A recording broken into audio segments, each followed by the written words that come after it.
How do we avoid bad-mouthing other organizations in our grant proposal? Or otherwise stated, how do we stop ourselves from bringing other people down, other organizations down, in an attempt to lift ourselves up?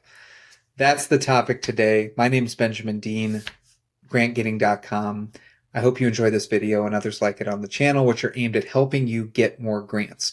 We're going to cover three main ideas as it relates to this topic of looking at the competition for grant funding, or those that are producing similar services or products to you, and how you talk about them. In the description, there's a link for 7 additional topics revolving this subject. Okay, so number one, before we jump in, the first and most important thing is this really is a mindset thing for executive directors, for board directors, and for grant writers by extension.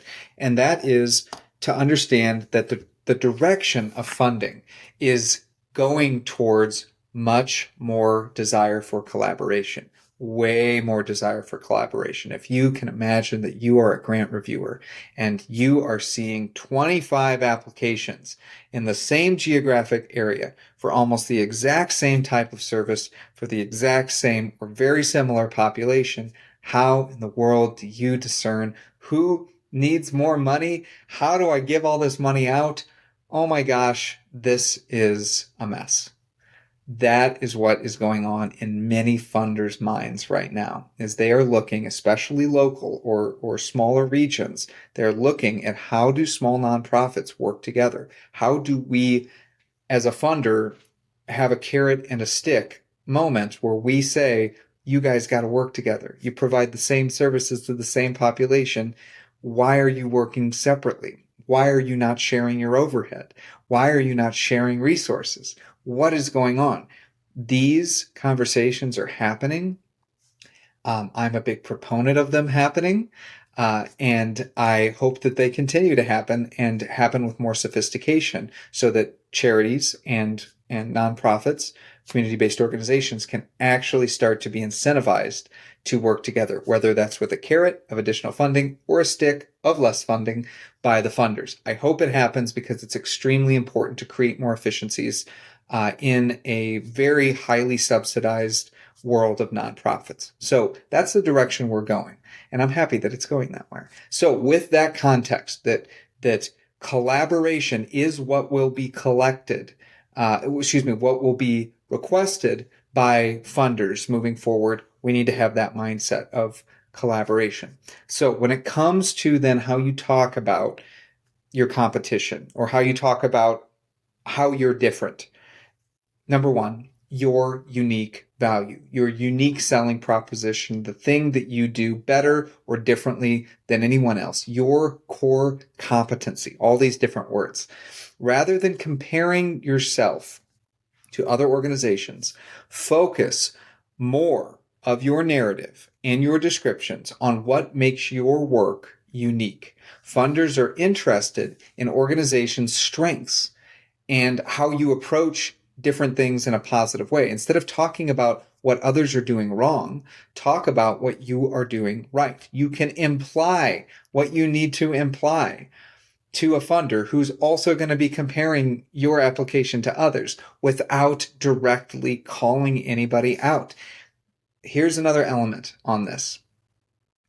In smaller and sort of regional grant grant proposal systems, grant review systems, you're going to have many local people volunteering to be part of the grant review process. Those people are people in the community who have ties with many organizations, including your competitors. You never, ever want to put something in an application that's going to be read by somebody who might take offense to it. It's just not what you want. You want to position yourself as being different if you are, unique if you are, and better if you are, more efficient, more effective. But you don't need to do that. You truly do not need to do that by ever putting anyone else down. It is the easy thing to do. It is the lazy thing to do, is to point out the flaws in others and talk about how yours is better, generally speaking. Okay. Now, there are ways to talk about how, for example, the standard model of intervention for those that are unhoused is X, Y, and Z. Over the past 15 years, there has been a slight shift in understanding that these interventions are not as successful as they could be. See third-party research. Therefore, we have taken a new approach. And our new approach is A, B, and C. And we have seen, you know, D, E, and F results because of these interventions. So you have called out the differences between your program and other programs, but you haven't named anybody directly, and you haven't done it in a derogatory way. Bringing in that third-party evidence, that can be very neutralizing in terms of what it is that you need to show that you're different to truly compete for this funding. Okay. This also shows confidence in your work without the need to criticize others. Okay, that's number one. Number two, generally speaking, emphasizing collaboration for competition. Funders are increasingly wanting to see organizations that work well together. Highlight any partnerships that you formed or that you are looking to form with other nonprofits or with other businesses. Doesn't have to be a nonprofit or government agencies. By showing that you're willing to collaborate, you're proving that you're invested in the larger cause, not just your individual success. Instead of presenting other organizations as competitors, emphasize that the collaborative effort that you have will make a greater impact on the work that you're trying to do. Your work, your job as a nonprofit is not to be the only nonprofit who does this work. Your job is not to crush your competition. That's not it. Your job is to achieve your mission, to strive for your vision, to embody your values, to produce the outcomes and impacts that you are telling people that you're going to produce. And if you can produce those outcomes and impacts better with a collaborative project, which almost always you can, rightfully so with the right people, then you need to do it, or at least you need to explore it. Okay, so this is really a managerial thing more than it is a grant writing thing, which lends itself more into the discussion of how grant writing and program management and strategy all kind of got to be done together. But if you're a grant writer and you are in with an organization that is highly competitive, it actually makes your job easier, but it's not a best practice. You don't have to worry about collaborations. You just kind of stay in your lane. You get as much money for your organization as you possibly can.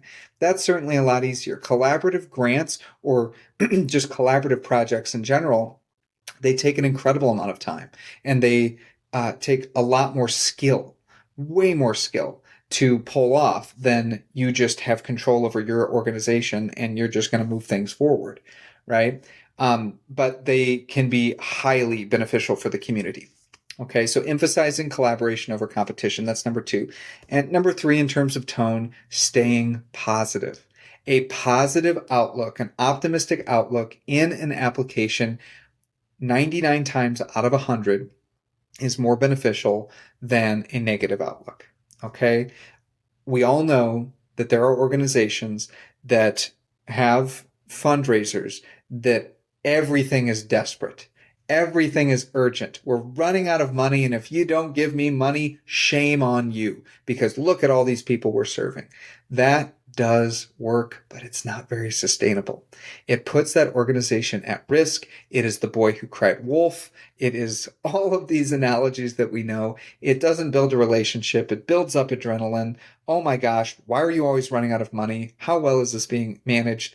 I have a lot of questions, right? You don't want to draw those questions into your organization.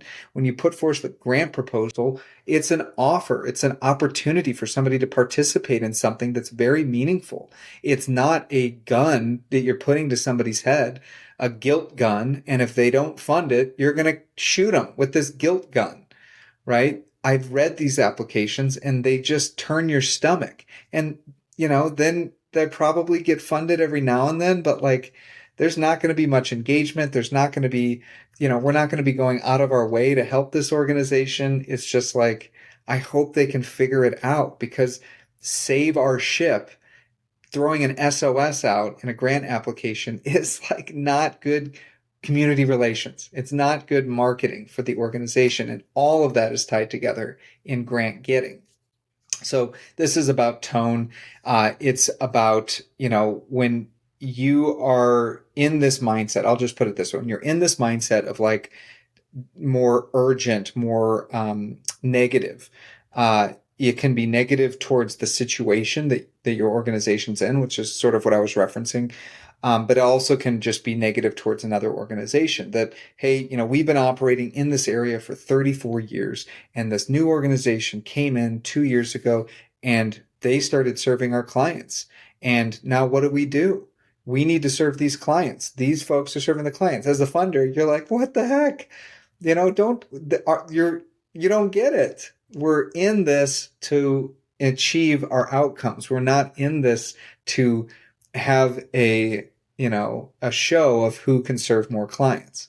These outputs are problematic for a lot of funders right now. And this is why funders are moving more towards outcomes, which means your sophistication of program evaluation will need to continue to rise, because it's not going to be good enough anymore to just comparing your little metrics that you're counting how many people, and then you're counting how many fingers those people have. And you served 50 million fingers this year, right? Because you're parsing this data to find bigger numbers. That game is ending very soon.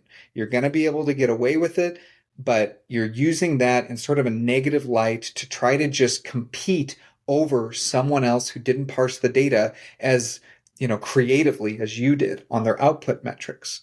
Okay, so that's a real sort of not a positive and really not very professional way to put together a grant application, is just cherry picking numbers that sound good, that make your organization sound more effective or more efficient or bigger than it actually is. You're going to get called out, and the sophistication level of funders is going to continue to rise. So always remember being positive, always being optimistic, and always being as professional as you can. It's going to earn you more points. These are 3 principles that will help you avoid bad mouthing other organizations that do similar work in your space. There's 7 more tips linked in the description if you want to check those out. And down in the comments, if you have specific questions about this topic, pop them in there, and I'd love to help out there. So thank you for so much for jumping into this video, and I look forward to seeing you in the next one.